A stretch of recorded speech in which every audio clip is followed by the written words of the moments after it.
আমার লেখা একটি কবিতা শোনাই।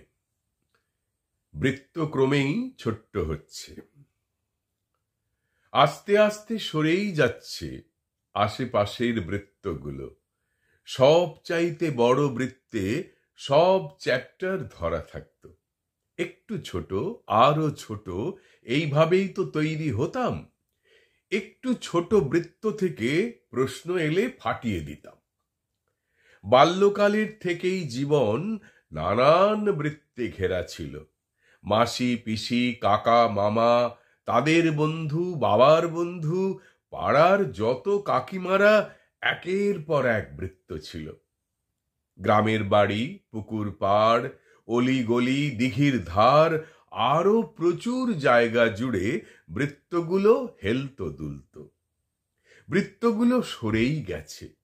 এখন একটা ছোট্ট বৃত্তে ক্লান্ত চোখে ঘুরতে থাকি। খুঁজতে থাকি, পাই না খুঁজে। যাকে খুঁজি সেও তো খোঁজে। ফাঁকা আকাশ সাক্ষী থাকে। হঠাৎ দেখি কেউ নেই আর। একটা বৃত্তে শুধুই আমি। অন্য কিছু আর দেখি না। আমায় শুধু আমি দেখি। অন্য কিছু আর দেখি না। আমায় শুধু আমি দেখি।